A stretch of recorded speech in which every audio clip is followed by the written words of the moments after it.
Big talk today about the alleged blindsiding of Greg Hunt in that press conference when the Chinese consul-general to Victoria was brought into it without much warning or any warning at all. Now, yesterday we thought it was ill-planned. Today it's an ambush.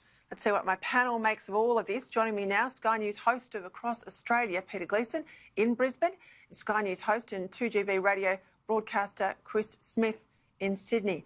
I've got to start with all of this, if I can.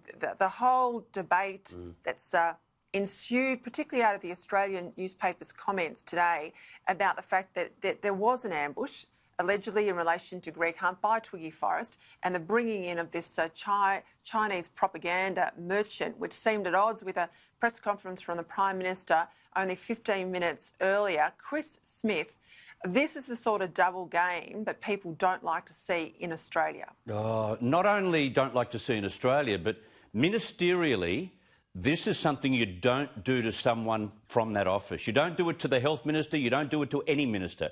You don't ambush their own organised press briefing and then become embarrassed. The cameras focus so sharply on Greg Hunt as this representative started saying how good China was in handling the virus.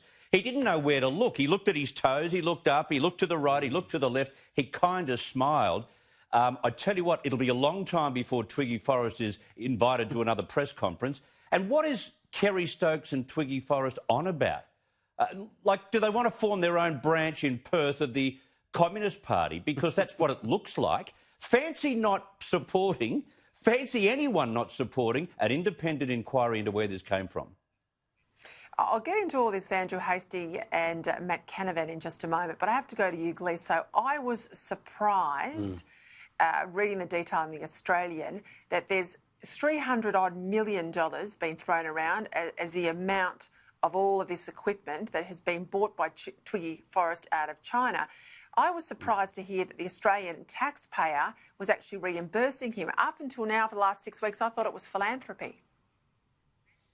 Yeah, look, Chris nailed it there. I think Hunt was obviously filthy. You only had to look at the photo that was on the front pages of the papers last night to see that he was very, very angry. He actually axed a proposed press conference this afternoon that included both him and Twiggy Forrest. Now, this is extraordinary when you've got billionaires running around trying to interfere in Australia's international geopolitical strategies and policies. I mean, you know, I'm sure they're very good at what they do, both Twiggy Forrest and Kerry Stokes, when it comes to making money. But let the politicians do the diplomacy. Let the politicians, and it's very clear, Peter, it's very clear that China have become really hairy-chested about this whole international probe into what's going on. All we're asking for is to establish how this pandemic, how this virus came about, where it originated from, and make sure that it doesn't happen again, because it's basically broken the world. It's not an unreasonable request.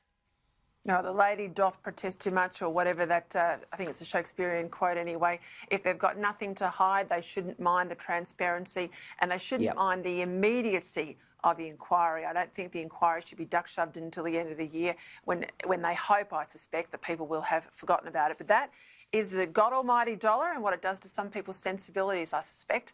Now, explain this to me, Chris. I was just talking to Annalise about the fact that we'll have pubs and clubs and everything else going on in the north, but down in Victoria, kids can't go to school. Childcare can be open, but not schools, because very powerful teachers' unions, yet again, have had their way. This is completely based on no medical data, completely debased of data. This is about a hunch that the Victorian Premier, and to a lesser degree, but still prominently the New South Wales Premier, think is the right way to go.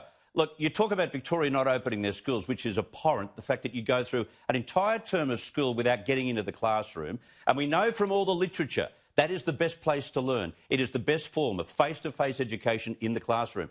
And then New South Wales, they're going to wait 2 weeks, but then the students can go in for 1 day every 5 days. So it's OK on Monday, but don't go in Tuesday, Wednesday, Thursday, Friday.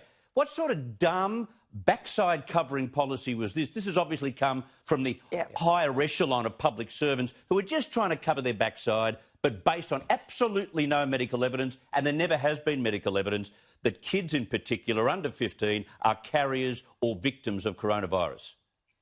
Yes, and if the teachers don't want to work, they've got the choice of JobKeeper or JobSeeker, but I really object as a taxpayer they get their full wage for sitting at home. Gleeson, I've got to ask you, there's been an Institute of Public Affairs poll that says a lot of people want to see politicians take a pay cut here. We know in New Zealand they are, in other countries around the world, but just like our teachers, our public servants and our MPs, no change. In fact, in Victoria, they're actually going to get a pay increase in the middle of the year. This is what's going to get crankier and crankier out there in the community. Of course politicians should take a pay decrease. I mean, everyone in the private sector is feeling the pain. There is some significant reductions in not only salaries but bonuses going on. And, you know, if they want to lead by example, and that's what our politicians are there for, they're there to lead by example. Some of them are falling on their sword when they breach the social distancing protocols that are in place. It's important that they lead by example. And I think, you know, it's not forever. Just make it, you know, till July 1 or make it till December 31, whatever. Leading by example is part and parcel of being a political leader, and I think it would go down very, very well with the Australian public if they all knocked 20% off their salaries.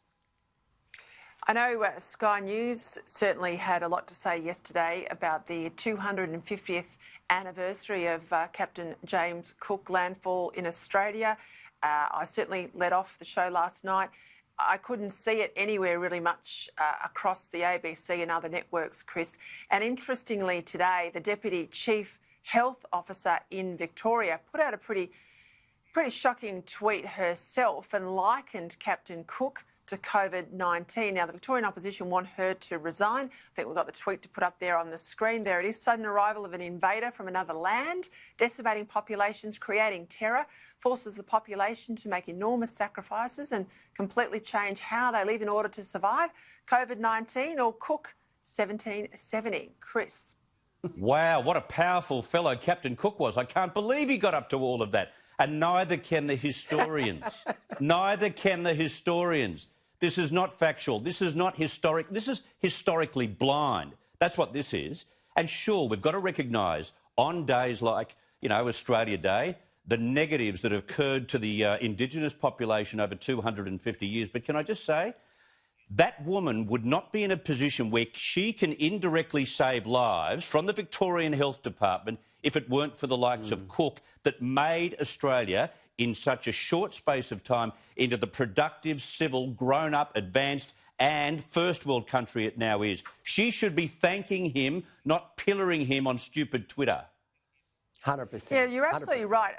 Invader, wrong. Decimating the population, no, he wasn't here anywhere near long enough, and nor did he do anything like that. Creating terror, I doubt that.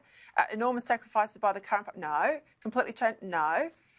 This is where people hate the revisionism of history that we should celebrate, shouldn't we, Peter Gleeson? All the good and the bad, but we should celebrate, commemorate, and honour things in a way that is factually based.